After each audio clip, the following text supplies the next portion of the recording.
Good evening, good morning, everybody. Good day. Good day is what I should be saying. Good day. Just wanted to come in and let you all know that this is our first episode of I Might Be Wrong, but I Doubt It. Brand new episode.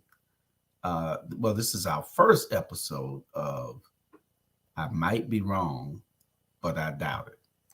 I usually write this column, but today I am bringing it to you on a video podcast. And I will start doing these video podcasts once weekly.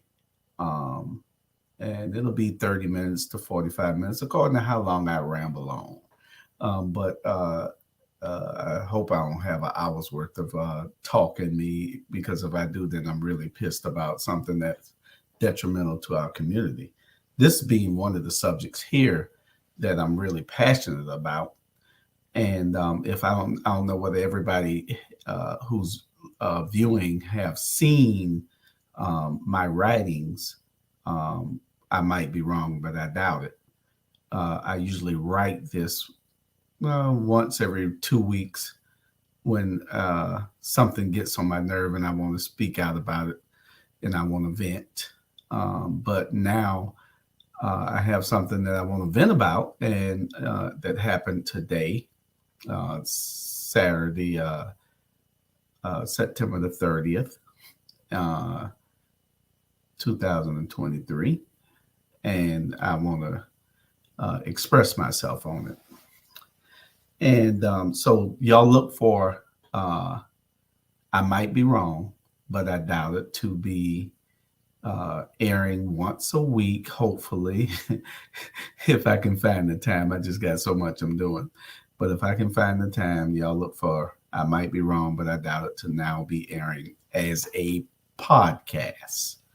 I'll probably write it also, but it'll be a podcast so I can really express myself when I want to tell somebody something. Today's topic is pastors working against the people. Pastors working against the people. And I really, this is something that's really bothered me for a while. I'm real passionate about things that are a detriment to our community. And something bothered me today after I watched the video of the forum with the mayoral candidates for Savannah, Georgia.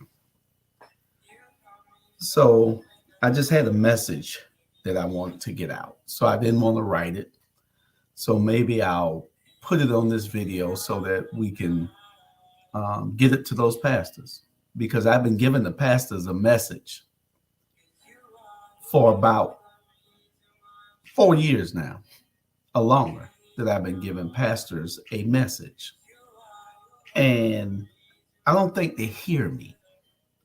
Everybody out here hears me, because everybody tells me that they agree with so much of the work that I do. And I don't do the work for me. It's not about me. And that's one of the things I want to clear. This ain't about Julius Hall. This is about getting it right for the community. I'm at that age now where I feel like I have to do something. I don't have long on this earth. None of us do. My time is shorter than a lot of people. I might got 40 years left. I hope I do. But in that time, I need to do some things. Well, let's get right to it. There was and first of all, I don't own the rights to the music that you all might hear in the background playing. I don't own the rights to the music. I just like this song because whenever you're expressing yourself, it's a song that really tells how you feel when you're deep about something.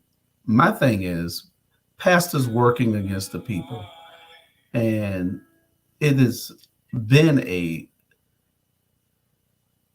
subject that I wanted to talk on for the longest. I promised people on the Rabble once we start talking about these pastors that we'll do a show on them, and we probably will do a whole show. And I invite any pastor that want to come on and challenge me to come on, give me a call. Y'all know how to reach me. Give me a call so we can sit and we can talk and we can get these things straight. I don't want to waste a lot of your time because it's, like I said, 30 to 45 minutes. I don't know whether I got that long in me or not. And I might ramble on, but I want to say what's on my heart.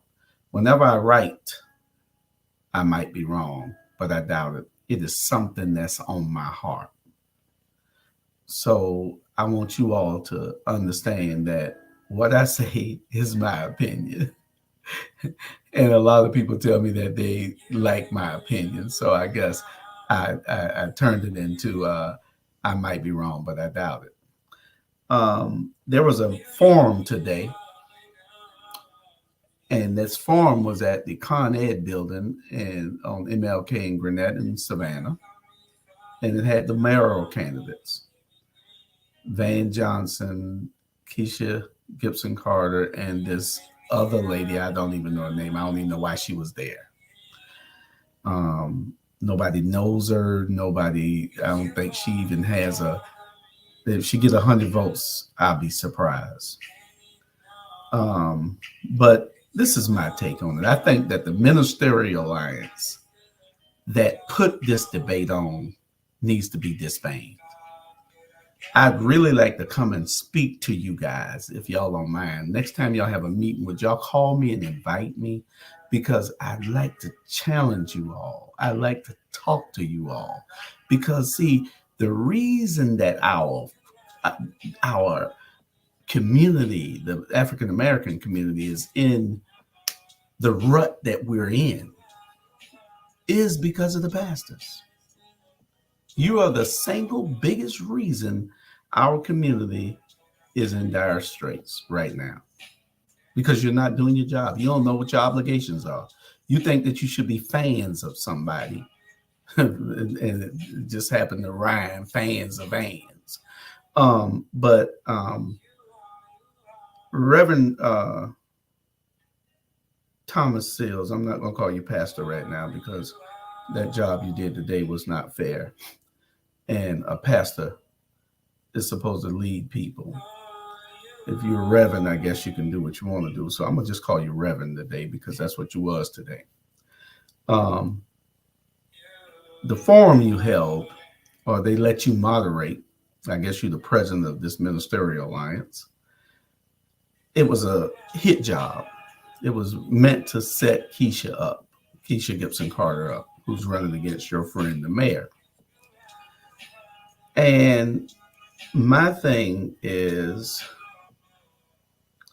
you all realize that Van can't win this race, or that he's trailing right now when he should be leading. So you all are scrambling because you've heard on the street that the 1st district, the 5th district, the 3rd district are upset. And that if he loses his base, which he used to have because of people like me and others who worked so hard to get him there, that he won't be able to win this race. And we're going to try to make sure that he doesn't, because he's betrayed the people. He's broken all his promises. And he made promises that he didn't keep. Promises made, promises broken. But pastors, your obligation is to your congregation and to the people of God. And for some reason, you all think that your obligation is to something else. How in the world can you not see that this mayoral candidate, Van Johnson, is not for the people?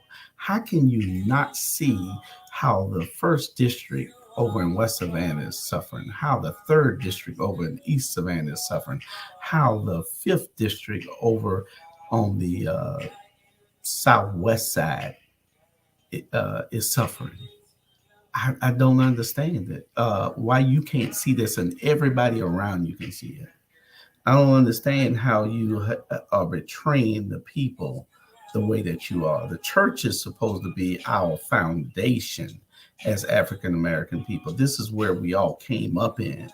The reason that we have so much violence on the street is because of people, well, pastors who are not doing their job. That's my opinion. And I'm looking at it from a broad standpoint. I'm looking at it and saying, why aren't these guys doing what they're supposed to do? Why aren't they bringing their congregation out and helping everybody in the communities? We got a church on every corner. We got 980 churches here in Chatham County. 980 something churches here in Chatham County, and that was 2 years ago. And the pastors got so many these men of God, I guess you don't know that what they call themselves, have so many egos that we probably got 1,000 churches now. But anyway, to get back to what I was talking about, if you go back and you look at this video of the forum that was today, it was a shame. Pastor Reverend Thomas Sills, I don't know why they let you even moderate it. They could have picked somebody else to moderate that. And we know that you all, that was a hit job. It was an ambush that didn't really work, because Keisha Gibson Carter still came out shining in it. And all you did was not hold Van to be accountable to the people. You sat there and you let him lie and lie and lie. Every time this man says something, he thinks that the people are supposed to believe it. Every word comes out of his mouth when it concerns the Black community is a lie. A lie. Y'all seen the video where he said that we don't even need a task force for African American people in this city because we're the majority. Yeah, we're the majority, but we're the underserved also. And why he don't understand that is because he has. So when you have, you don't care about people who don't. And you take everybody in the community for granted. And that's what Van Johnson does. He thinks that if he tell it to you, you believe it. One thing that I do give him credit for, he knows that there is no fight in Savannah, that they'll bring it up for a minute, 2 or 3 days, and then they'll let it die. But there are new sheriffs in town now. We don't let nothing die no more. At our Black media network, we don't let nothing die. We have magazines. We got 4 magazines, or 3 magazines working on number 4. We got our own Roku TV channel. We have 20 plus shows on our platform, and we're about to have a radio station. We don't let things die no more. That used to be the way.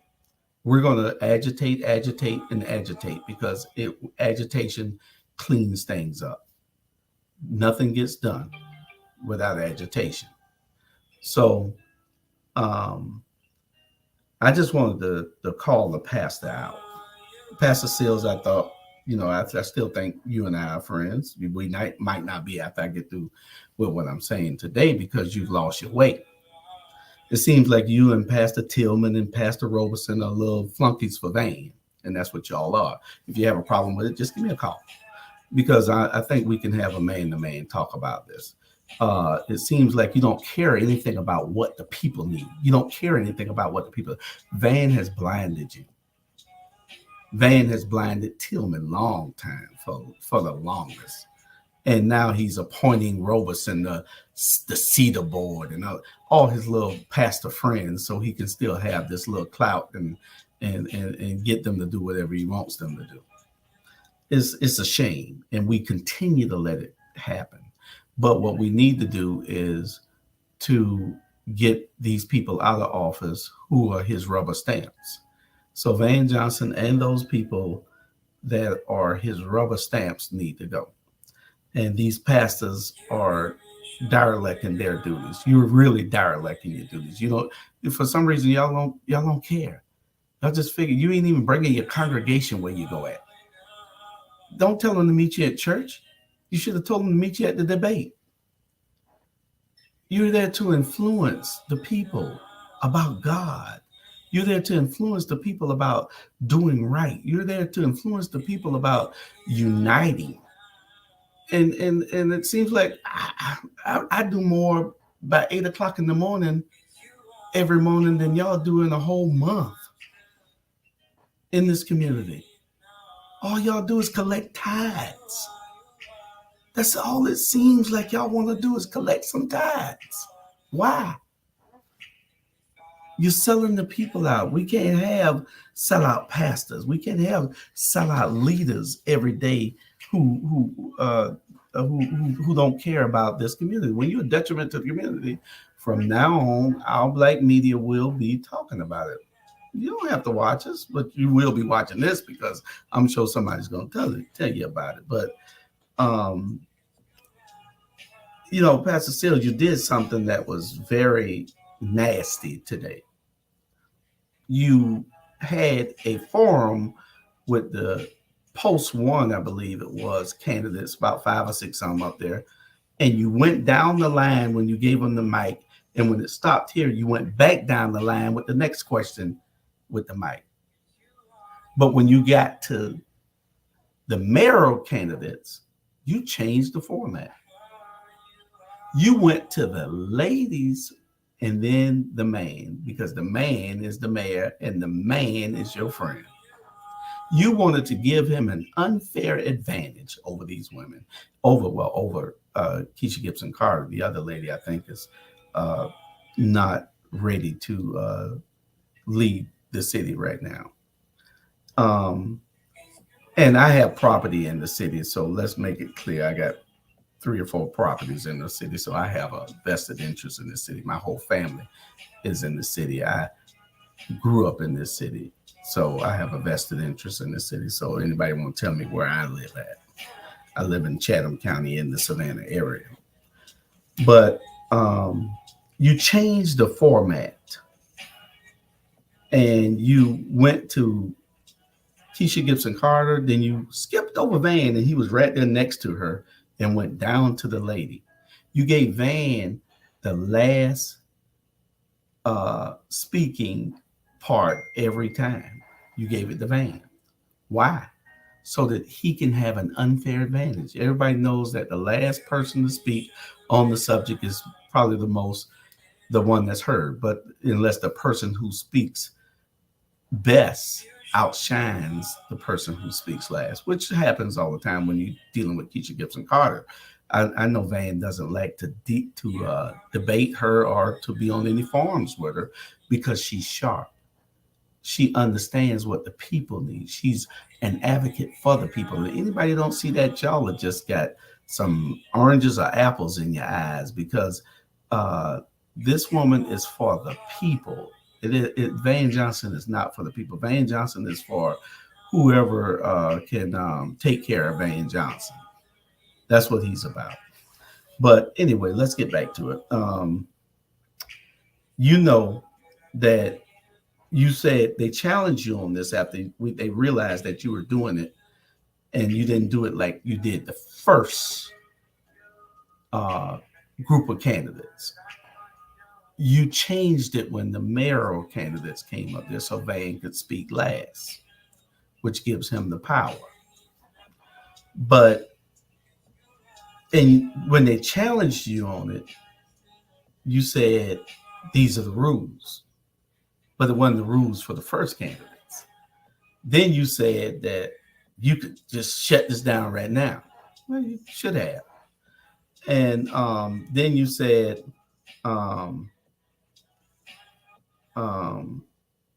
that's just the way it's going to be. I guess that's from what I saw in the video.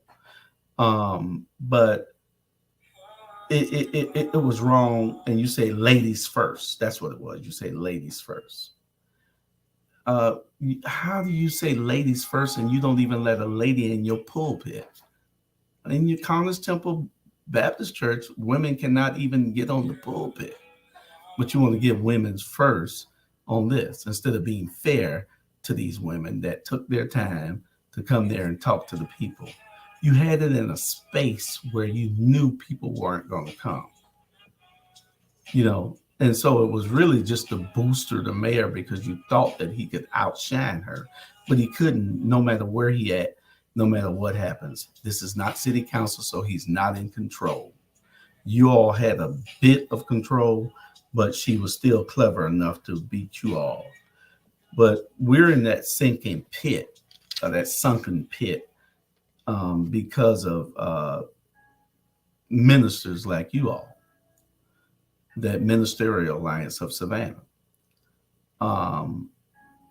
Y'all are not doing what you're supposed to do for the people.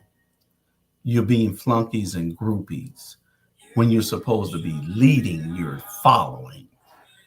And that's not what God called you to do. So don't tell nobody that God called you to do nothing. Y'all sit there and you want to, every Saturday, Friday, or Saturday night, you preparing your sermon instead of preparing the people. You should be preparing the people to go out, not having people to come to you all. Y'all are pulpit preachers. And that's why we're in the condition that we're in right now. Yes, some of it is the people's fault. And most of it is the people's fault because they have you all in those positions. They don't have nobody with no great concern for the community. And that's my feelings. I'm looking at it. I see it every day. Any pastor in this city, in Chatham County, matter of fact, that's following Van Johnson is not for the people. And you're a bigger detriment to your congregation and to this community than even Van Johnson is. Because you have hundreds, maybe thousands of followers that you can persuade to do the right thing. Vote for somebody who's going to advocate for them. Vote for somebody who's going to serve their communities. Vote for somebody who's going to be fair and level the playing field. And that's why we put Van Johnson there so that can happen. I worked on this campaign hard, and I'm gonna work just as hard to get him up out of there.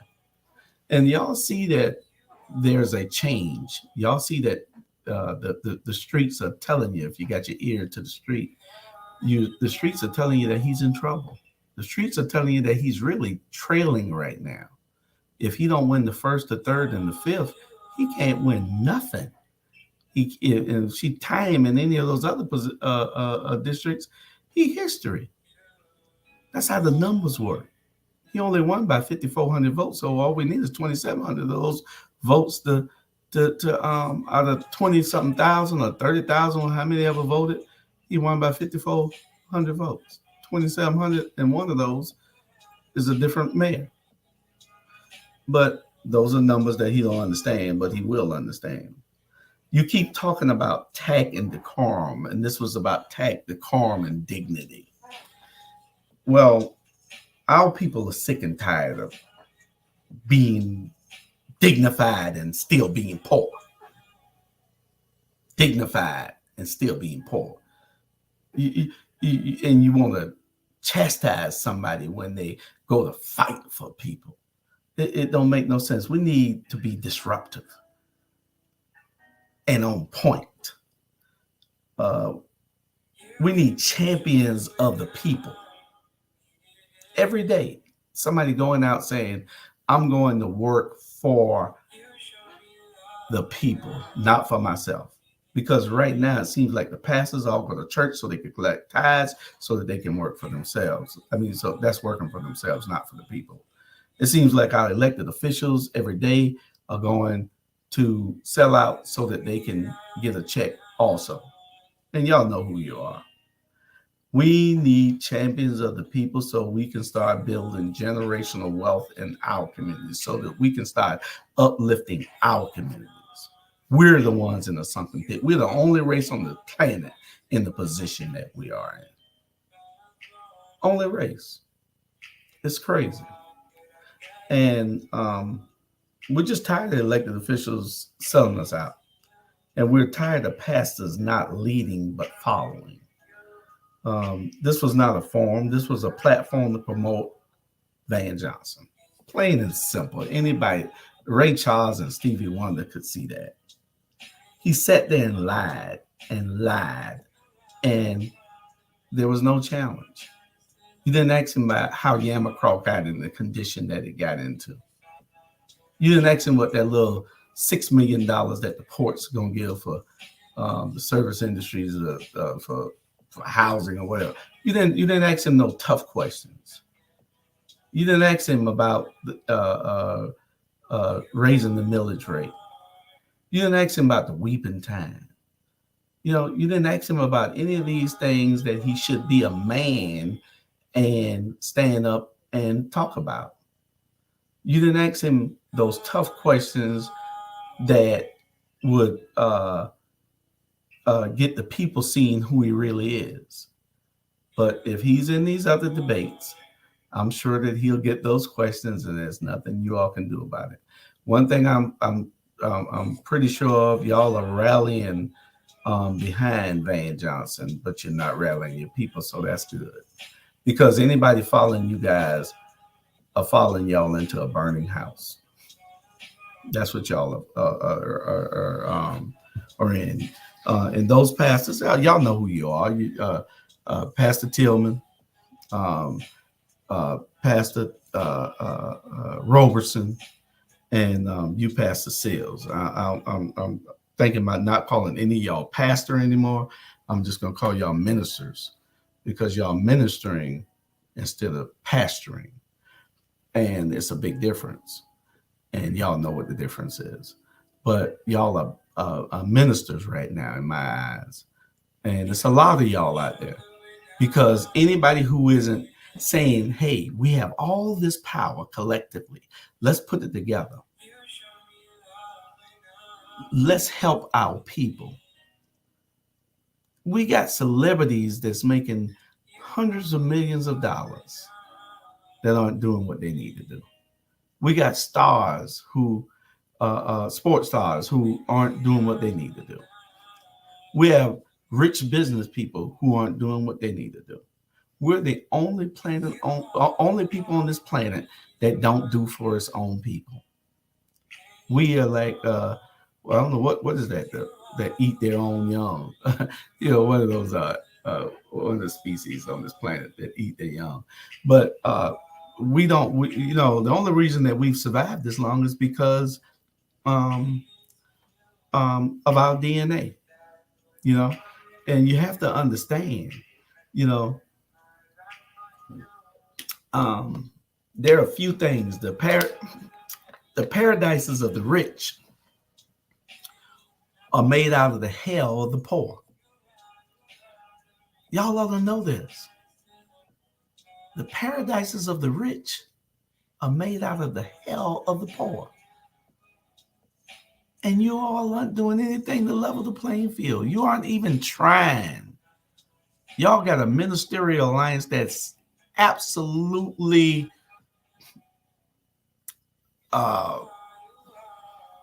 I don't even know a good word to even call it. Y'all are irrelevant. What are y'all doing? What issues are y'all tackling? What are y'all telling the mayor that you want? You should have a black agenda for this mayor.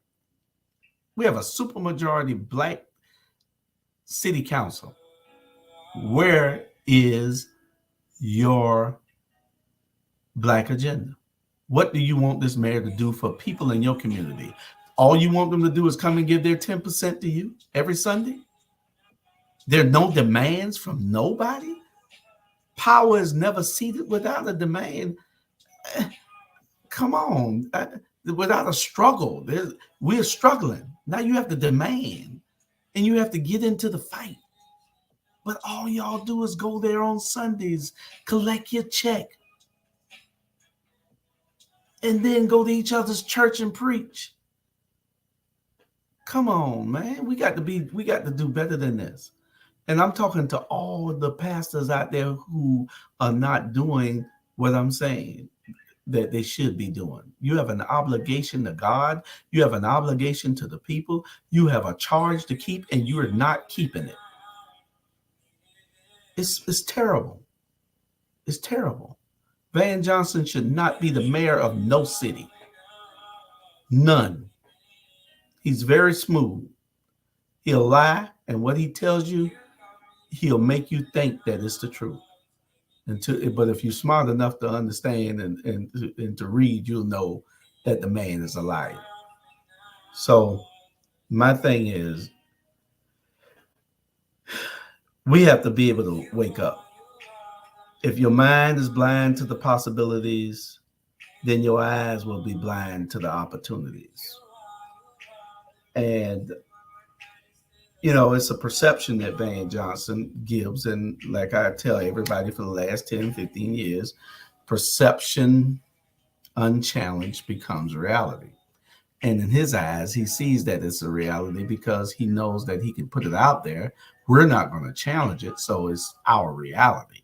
So until we all come together and we do something about it, and that's voting them out of office, we have to send a clear message, a very clear message, as leaders of this city, especially my position that I'm in, where I'm being called to work on every political campaign. I don't call nobody, they call me. I'm being called to address every issue out there. We have to be able to work together to change things. And the pastors, y'all have the most powerful people here, the most powerful people, and y'all don't exert any of that power. Y'all don't do anything with it because y'all are just concerned about self. If it was about the people, y'all would be doing all kinds of things, even a credit union, all kind of stuff where you can give loans. You make that sorry bank over there, Carver State Bank, do some work, but you don't want to. You are just as bad, just as worse of a problem to our community as the establishment. So, before I leave, and, like I said, this is our first installment of, I might be wrong, but I doubt it. And I might be wrong now, but I doubt it. I seriously doubt it. Any pastor that wants to come on, you can come on. But I want you to come on with something that I find I want y'all to think about. And this is to all the pastors. I mean, it's to everybody, but to the pastors mainly, because y'all know y'all supposed to be able to be thinkers. Strong men create good times. Good times create weak men. Weak men create hard times. Hard times create strong men. It's a cycle. It's a cycle. But somewhere down the line, we are not doing our part to break away from the cycle. And we're not 100 years from now, none of us will be here. But everything that we built will be behind us, and it'll still be here. None of us will be here 100 years from now. None. That's living right now. So we have to be able to leave a legacy. We have to be able to leave something that people can read about what we did. And I knew that when I came home 10, 11 years ago, that it was a charge put on me by God to do whatever I can to help my community. That's what I do every day. It's not about me. Y'all might think it is because that's the way it looks, but that's not the way it is. I do what I have to do, and I'm led by the Spirit to do whatever I need to do to make things right in my community. I have a charge to keep. I don't have to be a pastor. And I'm calling on all the men in the city to come and join with me let's do what's right. Let's do what's right. Let's come up with some plans to make our community better. Our kids are killing each other in record numbers out here, and we're doing nothing. You're not even addressing it. We have a pandemic in our community. And I ain't talking about COVID. I'm talking about the killing of us by us. But when somebody else kills us, you want to jump in the streets and be all gung-ho and telling everybody about what they how wrong we've been, what the injustice has been levied against us, but you're not talking about us killing us. We have to do something about that. We have to tackle poverty in our communities. We have to tackle crime in our communities. You know, there's a lot that we can do if we just talk. If we get in the room and understand that nobody has to be a leader, we can all lead together. I don't care. I just want to be in the room so I can get the love, so I can show the love, so I can bring my mentees, my 10 or 12 mentees, so I can bring them in this group, so we can build strong men. You know, and that's what it's all about, us building strong men so we can have stronger communities later on. But anyway, I was going to write this, but I figured, you know, I'll come on instead of writing it. I'll do I might be wrong, but I doubt it. I thank y'all for this 37 minutes of your time. I didn't mean to take up a whole lot of it, but I thought that this should have been addressed. This forum today was not what I thought it should have been. And I'm saying shame on that ministerial alliance. And I think that you all should disband. I would like to come and speak before you all, if y'all don't mind inviting me, or if you all want to come on the show and let's have a conversation so I can ask those tough questions. Then y'all are free to come here. I challenge you. Send your pastor to me. Send your pastor to come answer those questions. Can you get Seals, Roberson, and Tillman to come be on this show? If they're men of God and they doing what's right, I'm sure they ain't scared. Then me and Pastor Smalls is just going to ask y'all some questions. That's my co-host for I Might Be Wrong, but I doubt it. So I appreciate you all. We'll be back next week with another episode of I Might Be Wrong, but I doubt it. I won't be putting it in writing, I don't think. I think I'll just do the little 45-minute clip and give y'all my feelings and vent right here so that y'all can hear what we're talking about and see what we're discussing. And our Black Media Network, we want to make sure that we bring the information to you. We try to bring it from our perspective so that you can see it in a light most favorable to our community. And some people can't see that because some people still have those blinders on. They don't care about selling the community out. They don't care about who's selling the community out. So anyway, catch us next week for another episode of I Might Be Wrong, but I doubt it. Good night. Like this.